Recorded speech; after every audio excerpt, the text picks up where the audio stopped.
Welcome to the Chronically Will podcast, where we hold real conversations with community that need to be heard.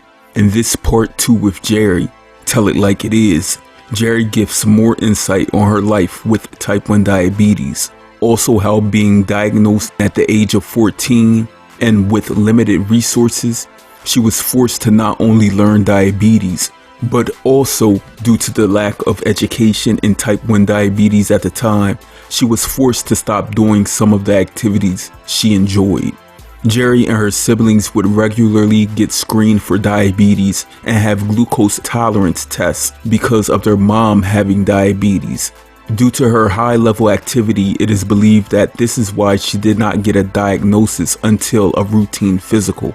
Early on, Jerri would have incidents in school where she would pass out and teachers would not correlate it with her new diagnosis. It was a very rough time for her then. And on the day a cure is here, Jerri has so much to think of, starting with her mom, her queen, her angel that she lost 35 years ago. Thank you, Jerri, for being unapologetically you.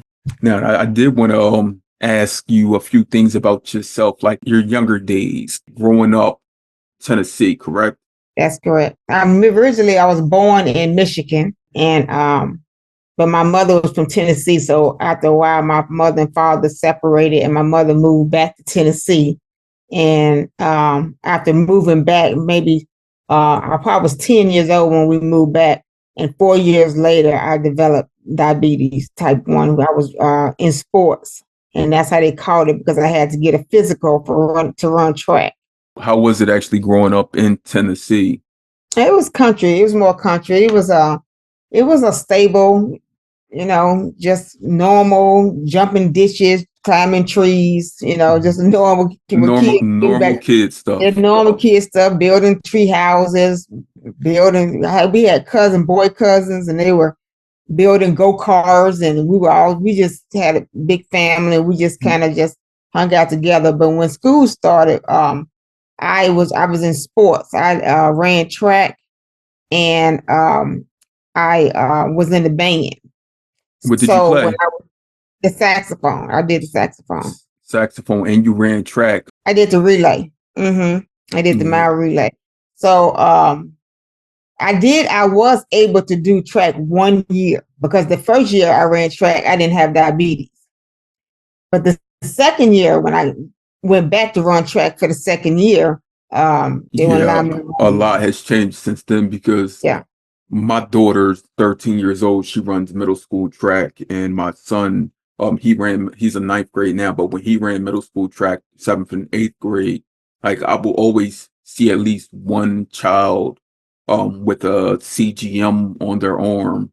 And that just tells you now, like, how much time has changed with the advent of newer modern technology, how it's made life easier for everyone managing this condition. Their parents can see from afar if their blood sugar is dropping or rising, and probably can just text them or send their coach or trainer a message. My girlfriend, who I was telling you about yesterday, her daughter, the one's a doctor, her daughter is played basketball. So what I suggested she do is wear her Apple Watch on her wrist while she's playing.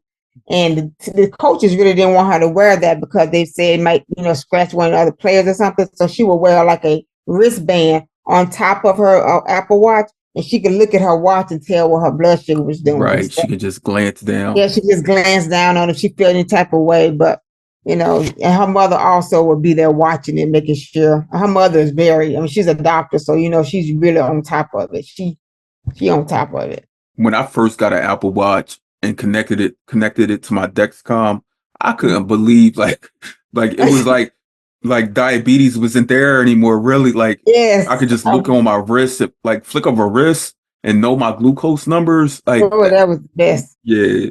And my husband kept saying, every time I would do an upgrade on anything, he just don't understand it, because he's not diabetic. He don't understand it's a 24-hour, 7-day a week. It's a journey all day. Even when you sleeping, you constantly, you will wake up out of the middle of your sleep. First thing you want to do when you wake up is look and see what your blood sugar doing. I mean, most people get up and run to the bathroom. I get up and look at my blood sugar and see what it's doing, and then I go do something else. It's just like a 24-hour child all day. So I got 3 kids, really 4 with him too. But we're not going to get into that one. Yeah, managing diabetes is like managing triplets at once. Yes. Look, it's so many different variables with us all living with it. So it's and it's unpredictable at times. So to have that watch, that flick of the wrist on you, it makes it more predictable. Anything that makes living with a chronic health condition easier is, I mean, I promote you growing up in Tennessee between the ages of 10 and 14 before you were diagnosed.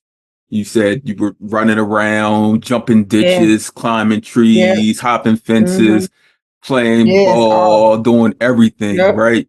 Right. I was a tomboy, and we had boy cousins, so they was always challenging us, so we was always fighting with them, and we just right to the day, we still close as cousins today. Because I'm going to Tennessee this weekend.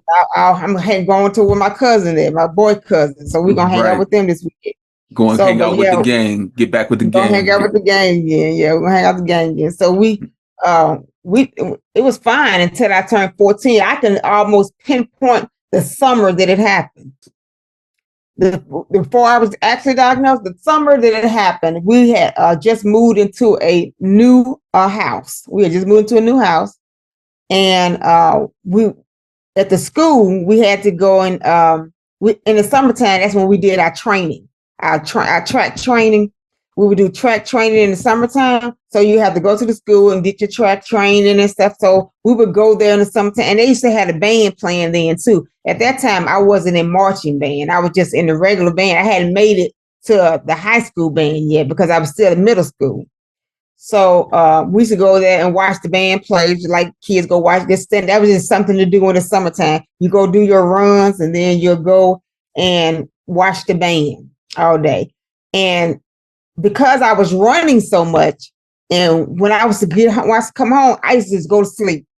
I would eat dinner. I wouldn't do anything. I would go straight to sleep. I would just be so tired for some reason. I was so exhausted that summer. I remember just being so tired all the time, and I lost a whole lot of weight.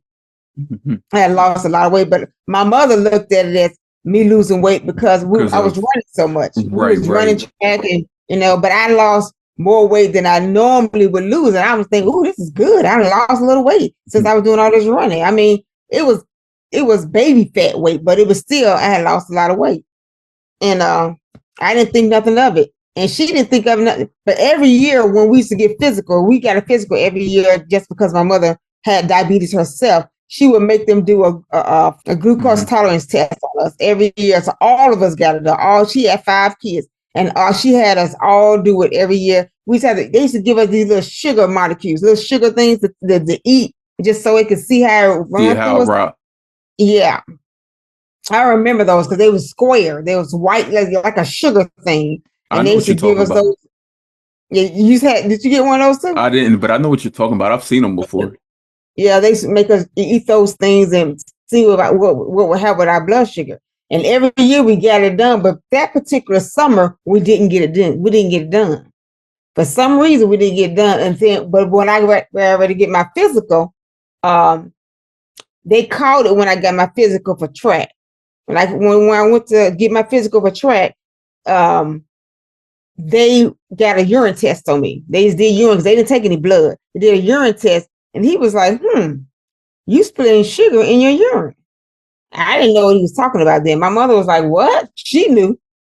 She was like, what? And then it was all down here from there.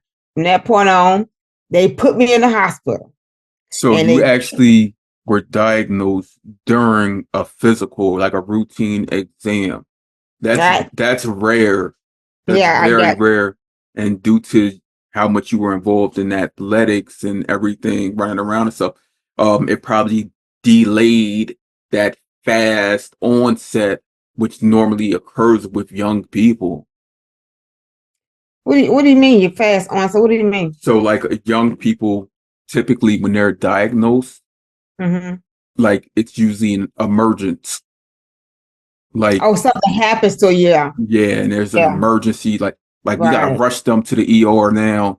Oh yeah, yeah. I didn't get to that point because the only thing that's why I said mine was just luck because we got my mother. She was a person. She gonna take you to the hospital. Mm-hmm. She's gonna take you to the hospital. No, if one thing go wrong, you going to the hospital.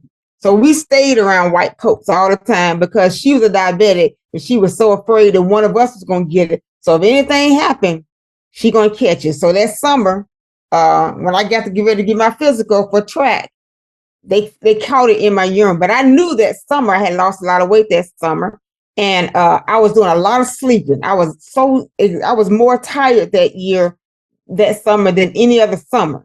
And I remember it was only for like maybe 3 or 4 weeks because we went out of school that long. So when we got ready to get our physical, he went there. I'll never forget, his name was Dr. May. I can still look at his face today and tell exactly what he looked like. Because then he said, well, you should, if you spilling sugar in your urine, you probably are a diabetic. And I was like, what? And mom said, you're gonna probably start taking shots. I said, I'm not taking no shots. And she was like, you're gonna have to. And from that point on, they put me in the hospital, and I could hear the doctors in there talking about she looks normal weight, and they didn't know I had lost a little weight because to them I was just normal weight because I probably was about maybe 100 pounds, but I was only 14.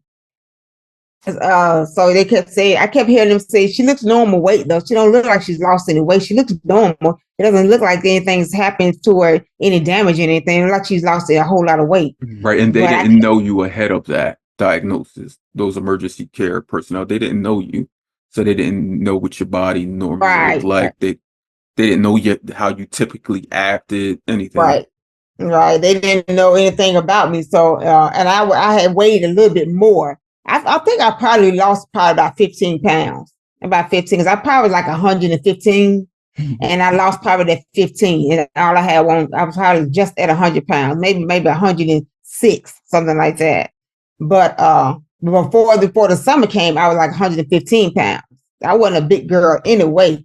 But by the time that diabetes came on to me, it made me lose a little bit more weight. And from that point on, they put me in the hospital and they started trying to tell me I need to give myself shots. And I said, well, can't the nurse come give me a shot? Mm-hmm. They said they can't give you a shot every day. I was like, well, I don't know how I'm gonna get this shot. I can't do it. They would not let me leave the hospital until I was able to give myself a shot. Now, and I had to do it for 2 days. I had to give myself a shot for 2 days before they let me leave. Now, you being diagnosed at 14, that's like a big coming of age time for people, both boys and girls, real big for young ladies as you're growing and maturing, different hormone and fluctuations and things. Now, at 14, we know that young ladies are more developed, more mature than young boys. Now, mentally, did you have to take on the brunt of that responsibility of diabetes from 14 and moving forward? Yes, I did. My mother had 5 other kids, so therefore, even though I was the one with diabetes, she knew about diabetes. So she tried to help me out as much as she could. She didn't know herself. She had diabetes herself it just wasn't, nobody knew. Besides, they just didn't tell us. Right. We just didn't know. You were learning together. No, we didn't know. We didn't know. I found out more about diabetes after she passed than I found out when I was a diabetic. Even at 14, I wasn't interested in learning about it because in my head, I'm like, I'm not taking that shot. But I had a doctor who, I told you, Robert Creech, Dr. Robert Creech, he stayed consistent with me. He kept, making me every time, if I had to go see him, and if my blood sugar was a certain number, but we didn't have any way to check our blood sugar. Right. And we was giving ourselves insulin blindly. And every day I went to school, I take the insulin. And before I can get out of school, I'm passing out in school every day. Every day I'm passing out. And the teachers wasn't believing me. They thought I was just trying to get out of class with my blood sugar dropping. And it just wasn't connecting. It wasn't connecting with them. It wasn't connected with me. It wasn't connected with my mom. It wasn't connected with anybody. So therefore, I had a really rough time at 14 to the age of 21. And by the time 21 came, Yeah, being 14 and being diagnosed and having to take on this responsibility that, seriously, no child should have to. I know you come from a different era, but at the same time, the era doesn't change the responsibility of a child versus an adult because the mental capacity and the wherewithal hasn't changed over the years, where a 14-year-old can do something they wouldn't give you as a 14-year-old the majority of taking care of your mother's and your mother and her diabetes care. So knowing that they gave it to you, like the doctors, I don't know if there weren't even diabetes educators really back then. No. For the most part, you may have had some people had endocrinologists, some people just saw their general practitioner. I had an endocrinologist though. Okay. I had an endocrinologist. That's who Robert Creech was. The first doctor I ever seen as a diabetic was him. And he stayed my doctor up until the whole time I was in Tennessee. He taught me a lot though. He taught me a lot as far as especially after my mom passed away. It's like he took me on as his own and he would check in on me all the time. And if I had any questions, I needed anything, he would always just tell me, come to the hospital. And, he just kind of took over because I knew nothing about it, but he was a diabetic himself. So therefore, that's why I probably knew as much as I did. That's why I was so interested. So I said, you know what? I probably need to go work in a hospital to find out all the new things that's going to be coming up with diabetes. So that's why I end up working in the hospital today. That's why I work in the hospital today, because I want to know anything that was going on new. And as far as diabetes, I could find out because I work in the hospital. And you see it. And I saw diabetes patients every day.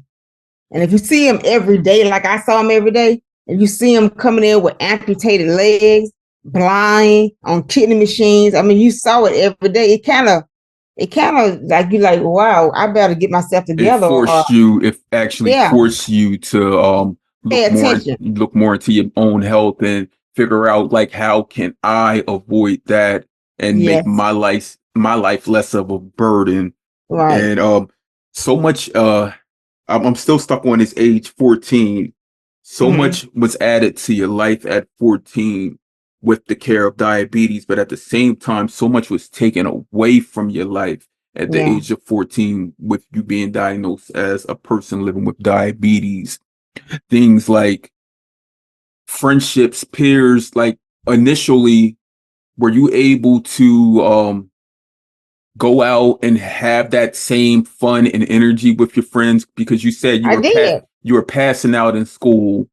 Yeah, I was passing out of school, but as far as my friends and stuff concerned, they knew nothing about it. They weren't concerned about it. I didn't really talk about it. So it was just and my mother, she, when she would look for jobs or whatever, she would never tell them she was a diabetic because for some reason back then, if an employer thought you had diabetes, they wouldn't hire you. Diabetes was the big faux pas, so much of a stigma. Even today, there's still a great stigma placed upon it, especially in communities that aren't given the resources and educated like Black and brown communities. And it's not at our fault at all. It's due to the media's perception of Black and brown people from the beginning of times. We know we're rich. We know we're kings and queens, but they always perpetuate us as being less than. So when you get a diagnosis of a chronic health condition, that even makes you more or less than.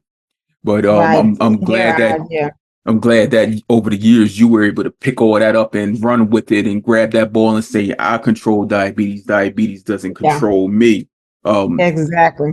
Did it actually affect you emotionally and socially as a kid? Were you able to give injections when your friends were around? Okay. Yeah. I'm gonna tell you now, when I was younger, from the age of 14, 15, 16, 17, diabetes was there, but I didn't do anything about it.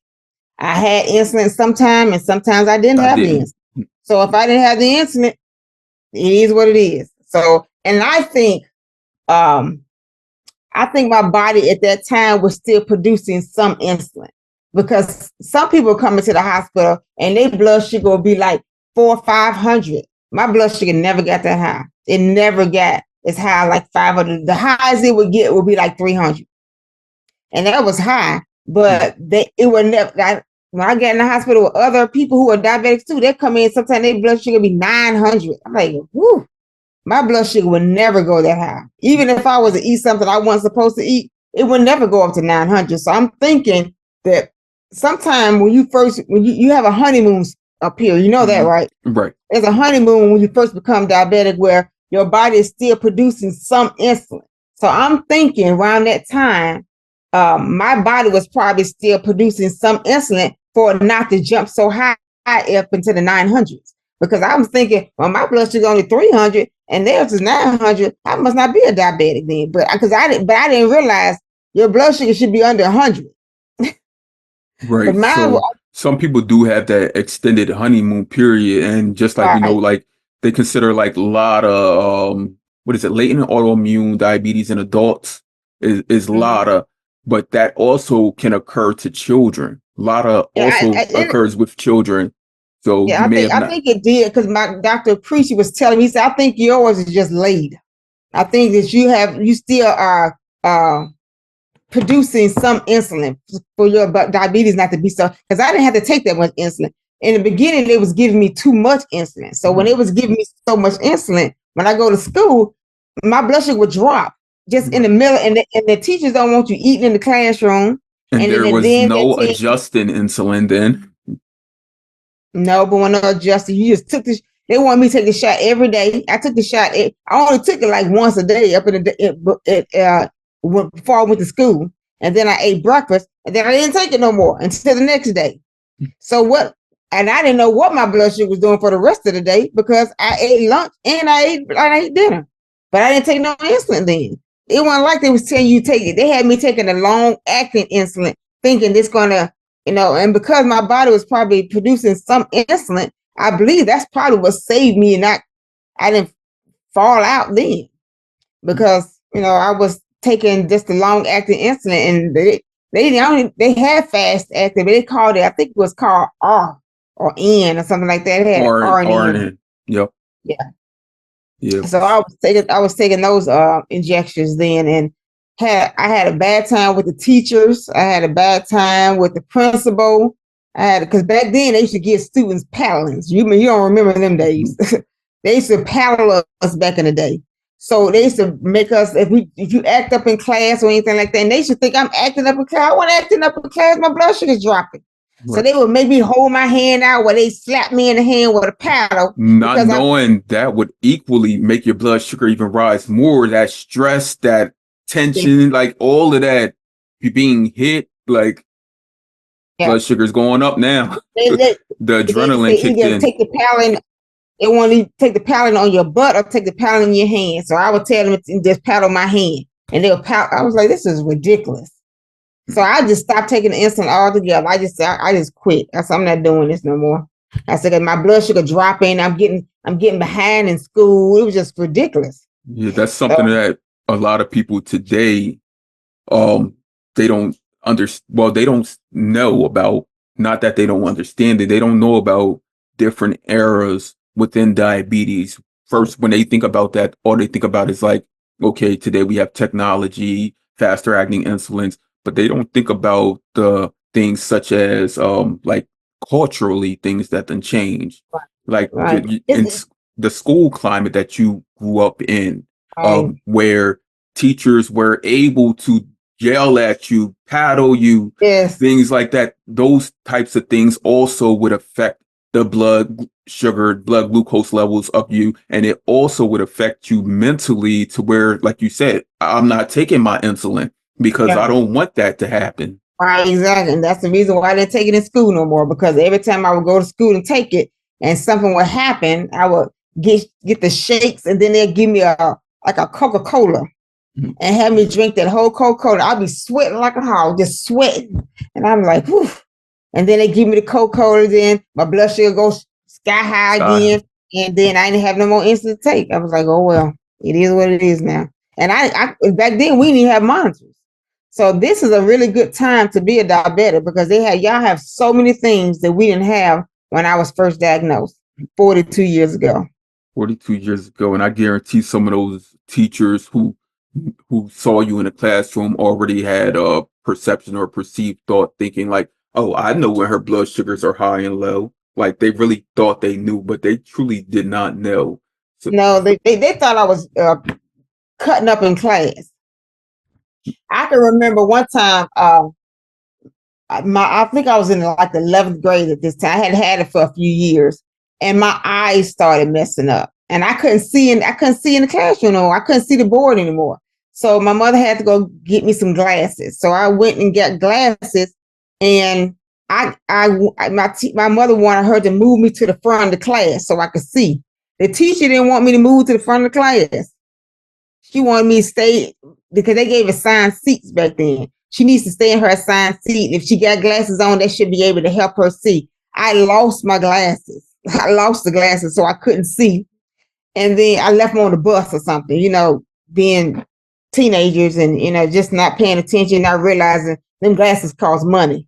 So I lost my glasses and I told my teacher, I said, well, I need to sit up in the front of the class. She said, well, you have a assigned class this year and you have to stay in this. I was like, this is ridiculous. So I remember one time I just cut up in class. I would just go for some reason, and that was not me. And I could tell that something was different, or something switched. Like I had a personality change because I had always been a happy-go-lucky child. But when that happened, I just went off in the classroom, and it's like I couldn't even control myself. So they put me out of the classroom and called my mother, and she had to come to the school. My mother, she was like, this is not you. This is not how you normally act. Why are you lashing out like this? I said, well, I told her I couldn't see, and she wouldn't let me come to the front of the class, so I just got frustrated. right, and there's we know today that with the roller coasters of blood sugars, especially for you at that time, they do create altered minds. Like, oh yeah, it really does. It really, really does. That is something like now. I tell people this all the time. I say, because sometimes her blood sugar, it ain't that high, but it don't get as high as mine probably did to have that alternates. But because your blood sugar is going up and down, your moods, it kind of messes with your mood swings too, because it's an off balance. It's a chemical imbalance in your body. Anytime you have a chemical imbalance like that in your body, it's going to affect different things. It's going to affect your personality. It's going to affect how you acting, how you feel, your mood. It affects a lot of things. If anything's imbalanced, it's going to affect things. So that's some of the things that happen. I had mood swings, and it was just, as a child, honey, that first 14 through 21 years, it was rough for me. Is a lot of that time through those first 7 years of diagnosis, do you get like flashes of memories during that time, or do you remember like everything? Because I know like I remember most of all of my life. Like I have a great memory of things that occurred, but when I think about like my diagnosis, I remember my diagnosis, but like some of them first few years, I feel like I was just doing things with no like true like meaning and value to what they were. Like I've always been into athletics, always been into art, always been into like entertainment and things like that. But I know it seems as though I was so sluggish for a great period of time for like those first few years. When I think back on it, I'm like, that was diabetes. But back then I didn't know it was because of diabetes. Right. So how old were you when you got actually diagnosed? Oh, I was 20 years old. Okay. So you was older. Yeah. Well, at least you made it through high school without you didn't have to deal with the craziness of school. But how long was it before you how long did you feel it before you said, okay, I need to go to the doctor? So myself, look, we interviewing me now, huh? So, No, I'm curious as well. So it was about a week or two, because my parents had lost their home, and me and my younger brother were staying in a motel. My parents were staying in another room. And Mm-hmm. when my parents got their new house, so it was a lot of trauma and things going on during that time. My parents Yeah, got mine too. Yeah, my yes. brother got divorced, all this stuff too. So when we got our new place to live, which wasn't even a house, it was a small apartment at the time. Um, I remember going back and forth to this McDonald's down the street and filling up these cups of lemonade. I could not quench my thirst, and I didn't think Mhm. water. But I could not quench my thirst at the time, and I was so overly exhausted and tired and drained. Yeah. And then for about 4 or 5 days, my room was directly connected to the bathroom. I was like the first few days I had to keep going back to the bathroom nonstop. But then after maybe like 2 or 3 days, it was like I had to stay in the bathroom. I remember Mm. nights laying in the bathtub, like because I didn't want to have to go lay down in the bed and wake up and go back to the bathroom. I was like, I'm just going to lay here in the bathtub next to the toilet. If I have to go, I'm going to go. And then, it got so bad and my mouth was so dry and so raw that one morning I went to my dad and I said to him, um, I said, I'm so exhausted, I'm so tired, I don't know what's going on with me. I said I can't stop using the bathroom. I'm so thirsty and exhausted. And he looked me directly in the eyes and he said, well, you got diabetes. Wow, he knew it just like that. So my dad diagnosed me, and Wow, that was something. we my parents never drove growing up. Like we grew up in the city Mhm. and they always took public transportation. So we hopped on a public bus and went to the hospital in an emergency room. As soon as I got in there, How high was your blood sugar? so this small hospital that I went to, so I do have the discharge papers. It says 500 max. So Mm-hmm. that was their max reading was 500. But my Mm-hmm. A1C at the time was 14.7. Oh yeah, mine was Yeah. high too. Mine was like 16. Yeah. It was high. And through them years, I never had a low blood. Never had a low A1C. My A1C was always 15, 16, 17, Mhm. 18, 19. It was from 14 to 21. My A1C stayed high. It was always high. Right. I didn't even want to go to the doctor. I knew it was going to be off the charts, Mhm. but And I didn't now when we look back on that, we're like, how did we survive? But we did. It's realize. more so because of, I guess, like, our people as a whole, we're Yeah, survivalists. We figure out yeah, things and we fight through and strive through yeah. whatever All with the diversity. the bare minimum we get through. I can remember this, Will. I can remember when I was first diagnosed and I had to go in the hospital. And everybody in the hospital was white. All the other patients was white. I'd be the only black person there. I'm thinking, is this a white person disease? And Hmm. I'm thinking, And that's what because they said then. my grandmother, on my father's side, um, her mother was white, blonde hair, blue eyed white woman.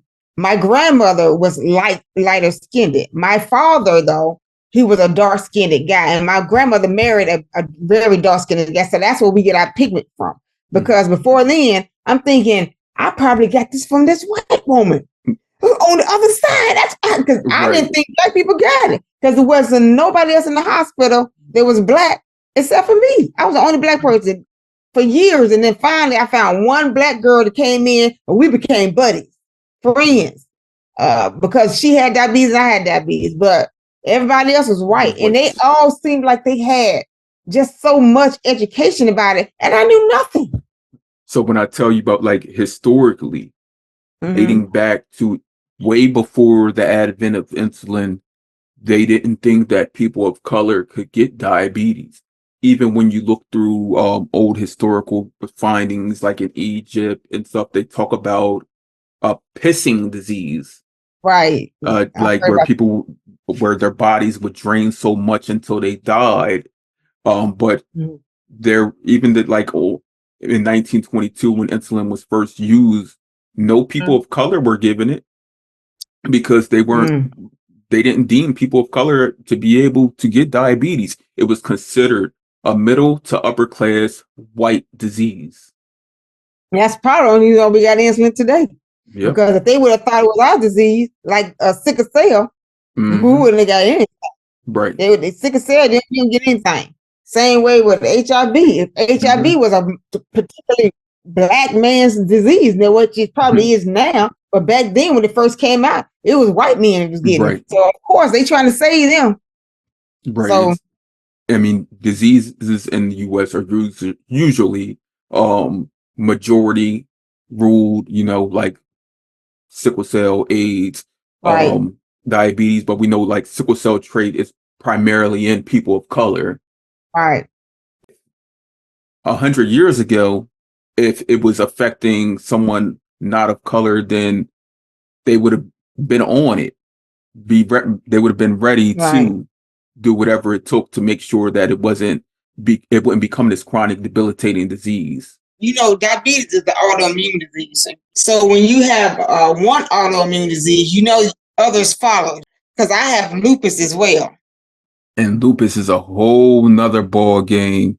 It's a whole nother something else. But they don't call it, they had me on this medication one time, but they took me off of it because I'm not having any symptoms. I believe when I got my blood sugar under really, really, really good control, like I have it now, it just went away. Oh, it just went away. So I still have disconnected tissue disease. Right. Huh? I said lupus doesn't go away. Now some of the no, I don't think it goes away. I think it's just laying dormant. Right. It can be a remission. Yeah, it's in remission, and I think that also they calling it disconnective tissue disease. They're not calling it so much as lupus because I don't have all the other signs of lupus. The only signs that I really had was I was having joint pain. And if my husband or somebody grabbed my leg or grabbed my arm real tight, I could feel like it was like an extra pain when I did it. When somebody was to grab me, I was like, man, that was something else when that was going on. Now, did you get the auto antibody test for lupus and the blood work? Yeah, and it came back positive. Mm-hmm. It came back positive. So they put me on some medication. And I was on that medication for like 10 years. Did it help? And then after I was on it for so long, after a while, it started messing with my eyes. The medication they put me on, but that was one of the side effects. Right. It took me off that medication, and I haven't been back on anything since. Do you think that your diet at all changed that? I think so. Because, for most of my diabetic life, I was eating and medicating. I was eating what I wanted and I medicated. That's what they told we had to do. I didn't know anything different until I read Dr. Bernstein's book. I always was a type of person that didn't eat a lot of sweets anyway. But when I read his book and he told me you should be on a low carb diet, which sometimes I would do low carb diets. Like sometimes I would just do meat. Like we went to a baseball game or something. It's hot outside, and I didn't want to be feeling. The heat make you tired anyway if you're outside the baseball game. And I felt like if my blood sugar was high or something, I would be more tired. So if we go I would just eat a hot dog I would eat the hot dog with no bun and just get some coleslaw on it. So that's how I started eating. I started eating low carb type foods. But at that point, I really wasn't low carb. I didn't know to be. I'm just going by what they told me. Yeah, you just knew at that time, like me eating this without the bun is making my blood sugars stop being so erratic, like going up and down, bouncing back and forth. Yes. And you learned that. It's great that you were able to learn that because most people, they don't learn that. But I mean, once they hear someone like you across this podcast and a journey like this after having type 1 diabetes for 42 plus years, knowing that you can take control of it when given the resources, and you are a resource. Like to us in our community, a lot of people that look like us, they may not know it, but they are a great resource. We look at them and we say, if they can, if they will, then I can and I will. Exactly. Face value means a lot in all spaces. Yeah, if people see examples of it, of people actually living that life, they'll be more okay if she can do it. Because that's how I felt when I saw Dr. Bernstein in his videos, and he 80-something years old, and he is still, he been beat up now. He been beat up by diabetes, but he wasn't beat up so bad that he couldn't function or think. He's a brilliant man, and he's about 85 now. Because when I first met him, he was 82, 83, 45. He got to be older than that. He probably like 87 now, because I don't really watch him as much as I did when I first did, because now I got the hang of it, and I understand it's all about keeping your blood sugars under control under any means necessary. It doesn't matter. As long as your blood sugar stay under control, that's the goal. As long as they're under control, you're in control. Exactly. Because when I remember for so many years, they used to diagnose me as a uncontrolled diabetic all the time. But now when I get she said, it says in there, controlled diabetic. Jerri, that feels good. That Jerri, feels good to know that. I told don't put uncontrolled diabetic, because I am not an uncontrolled diabetic. I am a controlled diabetic. You're the first one who I've done this for. Most people, I just put their name towards the title, but you're gonna be the first one. I got an episode title for you already, and it's called "In Control," because that's right. Yeah, that's exactly what it needs to say. Because I'm in control. You are in control. Considering the fears of the past, knowing what your mom went through, your sister went through, like, it has truly helped you be the person that you are, to be the advocate, the self-advocate, the advocate for community, the advocate for people like me, who you're just meeting on a random weekday, people like who, you didn't know, you just met her like randomly and was like, right. You saw something and you were like, I know that I can input my ways of being in control into other people's lives, and they too can be on the journey that I'm on. Do you have any clue how old your mom was when she was diagnosed? Because I know you said you were 14 and your mom had already had diabetes. Yeah, she had already had it for a few years then. I think she was finally diagnosed after her last child, which was my brother. And I don't know, because it's like myself, her and me both being in the hospital at the same time. Both of us in the hospital because our diabetes was out of control. She in the bed, she in one bed, I'm in the other bed. We in the bed together. In the same room. They put us in the same room together. Slumber party. Yeah. Without and the party. She wanted me to take care of her. And I said, I'm sick too.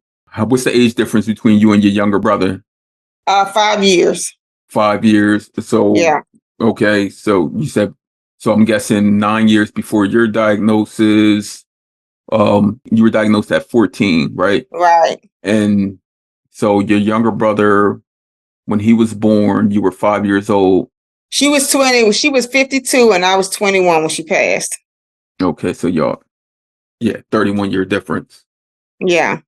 I was just trying to put the math together, figure out like how low your mom could have been because your brother's 5 years younger than you. So he was 16 at the time. So 16 years. So 16 years before that, your mom would have been 36 years old. So your mom was probably diagnosed around that. I'm going to give and take 2 years, maybe around 34-ish or whatever. So that's relatively young. Yeah. She was young because she had the first onset of diabetes when she had my sister, who is 9 months older than I was. And because all of us are 9 months apart to my brother. My brother, he's 5 years or younger. And she had 5 kids, but my older sister, she wasn't with my father. She wasn't with my father. My mother had her before she got married, and she didn't have it then. but she did catch TB. She caught TB back. I'm like, can't win for losing. Can't win for losing. Just knowing when your mom was diagnosed and knowing your story and how you said you feel as though you may have had like an extended honeymoon for many years, maybe having maybe had Lotta. It also makes me consider like your mom may have had Lotta, an extended honeymoon for many years as well. Yeah, she probably did. Because they diagnosed her with type 2 though, because she was the adult, but still she could have been type 1 because at some point they put her on insulin. Where any adult that was diagnosed before like I want to say the late 80s to early 90s was diagnosed as type 2. Because before they just called it juvenile diabetes for type 1. Right. When we know today, because of all the auto antibody testing and the C-peptide test, that anyone at any age can have autoimmune diabetes. When your mom passed and you were 21 years young and she was 52 years young, did that too alter the way you took control of diabetes? Well, before she passed away, I mean, she went through everything that a diabetic would go through. Everything, all the mishap. Like I told you, she went blind. She lost her kidneys, and they amputated her hands and her feet. So let me tell you how I look at diabetes. You know how all these things happen to your body? I look at it like this. Just like how you get a cavity in your mouth because all the sweets and stuff, that's the same thing happens in your body. The sugars, if you never brush your teeth, what's going to happen? Your teeth going to rot. Right, they compound and start tearing you apart. Yep. Yeah, it start tearing up everything. It's the same thing that sweets will do is at your mouth. If you never brush your teeth, all that junk is in there. It's the same thing happens to your body. If you never get rid of the sugar, it's just going to tear everything up. It's the exact same thing. So if you're going to be yuck mouth and not brush your teeth, and the same thing with insulin. If you don't take the insulin, it's going to tear up it's going to rot everything in your body. Because that's how, when she passed away, that's what it looked like. Everything just was rotten.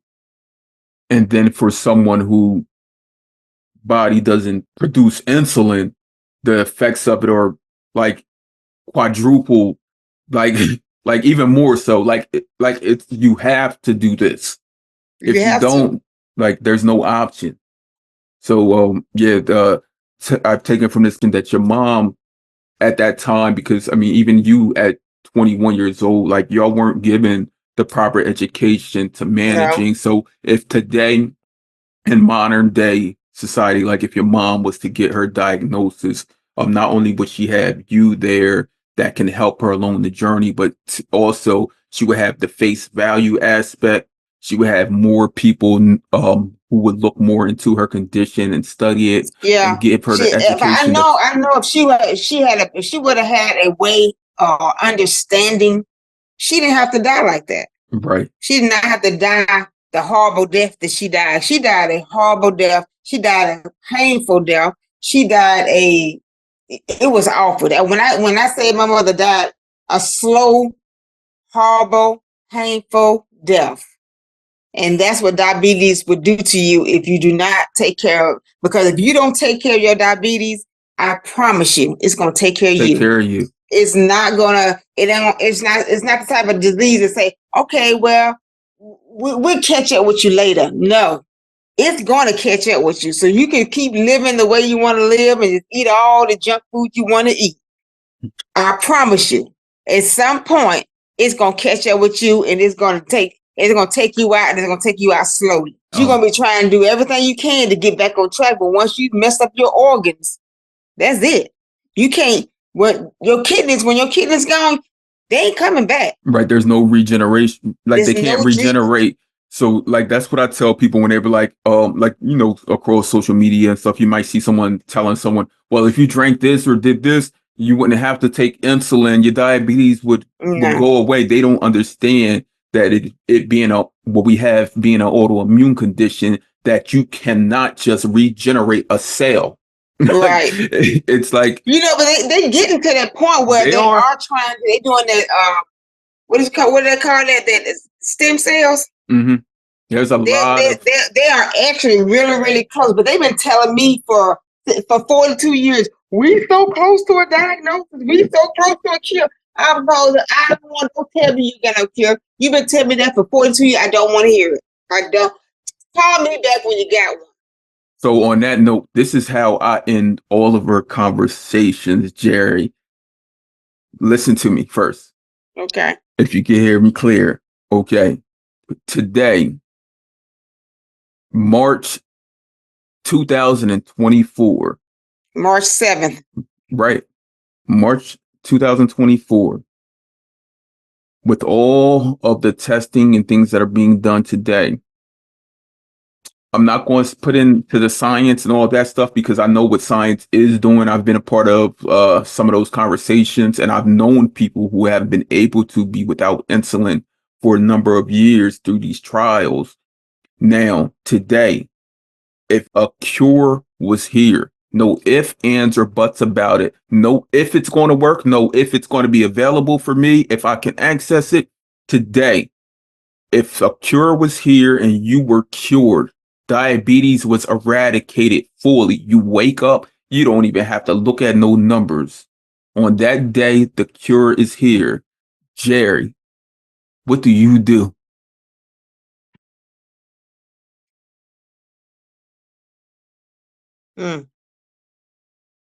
That's a very good question. Because after living this life and having diabetes for as long as I've had it for 42 years, I don't know if I will believe him. I don't know if I could just go back to. You may not believe him, but it's here. I probably start crying first. Because I almost just start crying just the thought of when you just said it. I felt something just like, I saw it. I felt something right there like, wow. And so for so long that they've been telling me, oh, we're about 10 years out. We're about 10 years out. 20 years ago, y'all said 10 years out. It's 42 years now. And I know diabetes has taken a lot from you. Yeah. Time, space, people you love, that energy, that light, just memories, your family, not being able to see your mother as she grew old and you grew old with her. Right. Like, I equally said something similar when I was given this question. I said, I'll probably just drop down to my knees. Yeah. Now, and I have had conversations where people said they're going to book a flight and just like not care about anything. Some people are like, they're going to go splurge and do this and do that, like with the money that they're able to save. One person said they're going to get this big ice cream cone that they've always looked at and wonder what it tasted like. Yeah, everyone is different. I mean, but that, you know what? I probably would just wow. I would be severe, like it would be like pure shock. Yeah, it probably would be shock. First of all, I'd be shocked, and I probably just go get me a big old hamburger and not worry about what's on it. Because normally, if I get a hamburger, I just eat the meat and the lettuce and the pickles and stuff that's on it, and just leave the bread. But normally, yeah, I will probably just give me a regular hamburger and a regular fry. But I still probably wouldn't get no. I probably still get a Diet Coke. I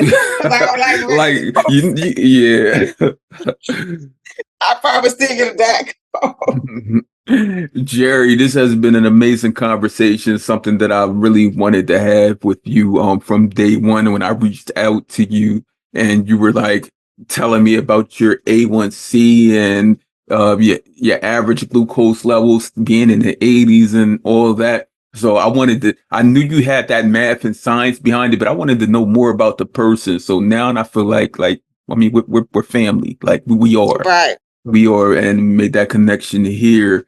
And before we go, is there anything that we didn't speak about or anything you want to like mention out there into the space to the people? Yeah, I would just say, diabetes is not the end of the world. I know it's a lot of other diseases out there that's way worse. And in this time and in this space where we live in diabetes today, I just feel grateful and thankful that I actually lived long enough to see this and educated myself enough where I'm not afraid of diabetes anymore. I'm not afraid of it anymore. I used to always say, I didn't think I would make it to 50 years old.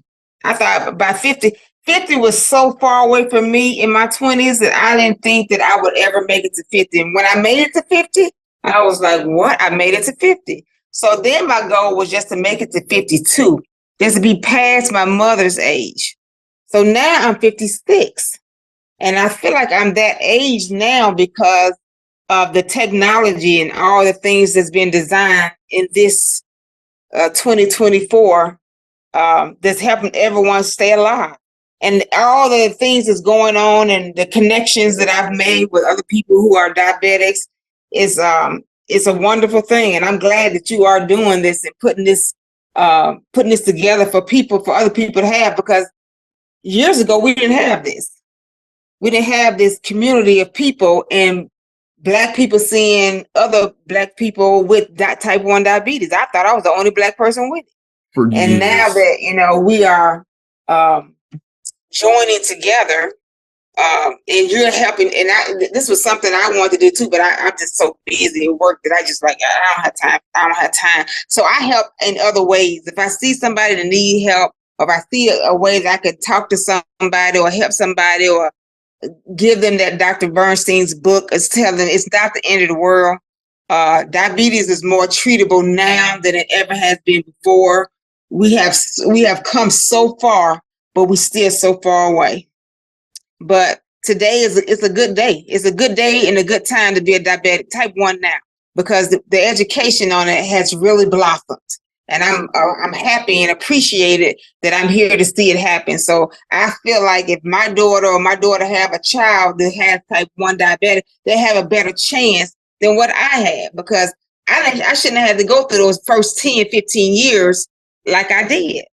It should have been more education out there and more people trying to tell type 1s and type 2s how to actually take care of themselves. So I feel like now is a good time to be a diabetic. If you're going to be a diabetic, it's a good time to be one, because they have so much technology and so many different ways that people can get their A1C in control. And they have so many different foods that you can eat now that's in the grocery store. They even have bread, ice cream. Do you eat any ice cream or anything? Do you eat the ice cream? I don't, but I know it's available. Yeah, it's available. I keep it in my refrigerator just in case if I want some ice cream. Mm-hmm. It's in the refrigerator. But I have chocolate in my ice cream. I have butter pecan. I have it in my freezer, but just in case if I catch a sweet tooth, I give me a couple spoons of the ice cream, and it does nothing to my blood sugar.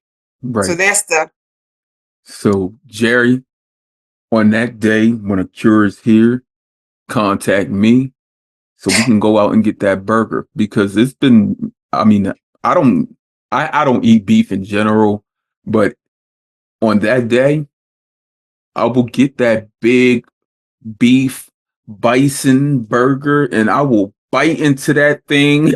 Like, probably would give me like the shakes and jitters and everything, but it will be an amazing time, just like it's been an amazing time here with you, Jerri. And I just want to end on this note. Know this: your mom is smiling because you're shining.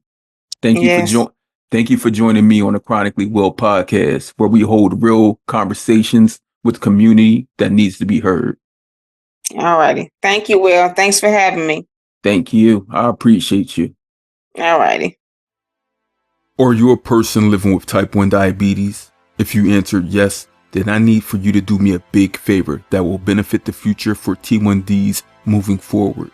Join the T1D registry today so that your voice as a person living with T1D matters. Sharing your T1D experience can help to bring your insights into the development of new products and treatments. Once enrolled, you will be notified about other T1D research opportunities like surveys, focus groups, and clinical trials. Participation in research should reflect the diversity of all people living with type 1 diabetes. Why wait? Join the T1D Exchange Registry today via my link, t1dexchange.org/will, that's WILL, dash streets, STREETS. That's t1dexchange.org/will dash streets.